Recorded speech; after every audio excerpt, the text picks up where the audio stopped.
welcome to the Syracuse University Disability Cultural Center. Through this multimedia presentation, you will learn and experience the history and evolution of our center firsthand. We strive to create an experience that can be utilized by as wide a range of people as possible. Thus, this presentation contains both visual and auditory components, both of which can be enjoyed together or on their own. Syracuse University's Disability Cultural Center, or DCC for short, is the first of its kind in the United States to be housed under a division of student affairs and to be run by a full-time professional staff member. This puts our center in a unique and novel position, giving us a purpose parallel to that of the other three student affairs cultural centers on campus: the Slutzker Center for International Services, the Office of Multicultural Affairs, and the LGBT Resource Center. The DCC works closely with these centers, as well as with other organizations on campus, to promote the rights and inclusion of people with and without disabilities on SU's campus and in the Syracuse community. The Disability Cultural Center coordinates campus-wide social, educational, and cultural activities on disability issues for students, faculty, staff, and community members with and without disabilities. Here at the DCC, disability is not simply a medical condition or thing that someone has. Disability is a multifaceted part of one's identity, something that can be a social construction, a cultural identity, a form of oppression, a form of expression, and a community all at once, and can still be a medical thing. The Disability Cultural Center is a gathering place for all individuals who seek an inclusive and diverse environment where respect, appreciation for one's identity, and cultural differences are of the utmost priority. We welcome people with any disability or disability identity, as well as those who identify as non-disabled. In addition to working collaboratively with other centers on campus, the DCC also works closely with a number of student-run organizations. The most prominent of these include the Beyond Compliance Coordinating Committee, the Disability Law Society, the Disability Student Union, and CUSE ASL. The Beyond Compliance Coordinating Committee, a primarily graduate student-oriented advocacy group that was founded in 2001, played an integral role in the creation of the DCC. The following slides will take you through the evolution of what became the space for the DCC itself. Please feel free to kick back, relax, and enjoy the ride. The first space in which the DCC was located was room 111 in the Hoople building, a small office next to the first-floor lobby in the building. This room contained a large wraparound desk for Director Diane Weiner and a separate table for graduate assistant Alex Umstead, who worked on opposite sides of the room.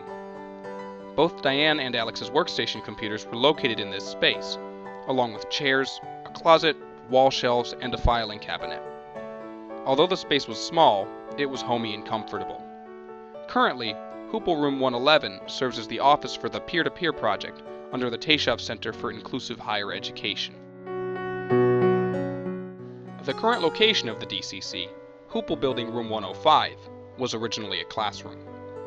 Over the course of the fall 2011 semester, a wall was built in the room to separate the director's office from the center's lounge/staff office space, and high-quality tack boards were placed over top of the classroom chalkboards, which could not be removed. The room was also rewired to allow for new technology to be put in, and door openers were installed on the main lounge door and the door separating both rooms to ensure accessibility of the space. Both the lounge and Diane's office have lights that can be dimmed, in order to meet the needs and preferences of a wide array of users. Diane and Alex moved into the space on February 10, 2012. Right before our move-in, temporary furniture was put into the space. For the lounge, this included a table for Alex's workstation to sit on and some chairs from the Hoople conference room. At first, we had to put our telephone on an old metal and vinyl hospital chair.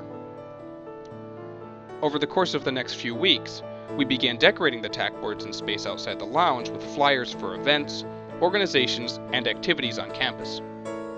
Very quickly, we found that our board outside, especially, would become full of papers advertising all of the wonderful things going on at SU.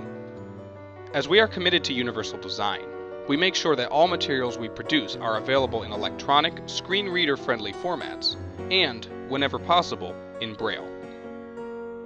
Starting in March 2012, we began getting our permanent furniture bit by bit. The first pieces to come in were desks and cabinets.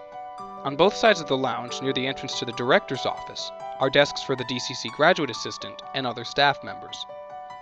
Both of the desks are adjustable in height. Each of these also came with an office chair that can also be adjusted in a number of different ways to suit the needs of the variety of people who may be using it. At the back of the room, large cabinets with drawers were installed on the floor, and smaller cabinets were attached to the wall higher up. These smaller cabinets were designed with doors that slide from one end to the other, making one end always stay open and another closed. This allows people who may require the use of a pointer, or who otherwise may not be able to reach or open a typically designed cabinet with their hands, to access these upper cabinets. The lower cabinets below these serve as both storage spaces for the DCC and various student organizations, and as shelves on top of which we hold things such as our multifunction printer, a sound machine, and various office supplies. Even before our furniture started arriving, student groups began using the space.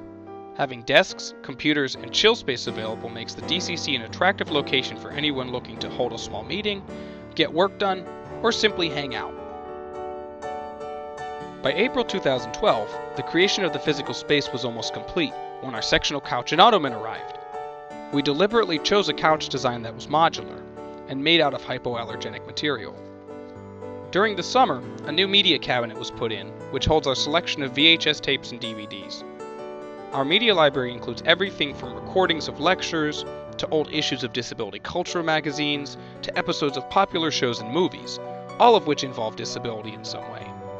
One of our latest additions to the DCC, a wall-mounted high-definition television, allows us to screen these and other videos, and also serves as a digital sign for the center. On September 14th and 21st, 2012, the DCC held its first ever open houses. Attendees enjoyed checking out the center, sometimes for the first time, meeting new people, and eating great food.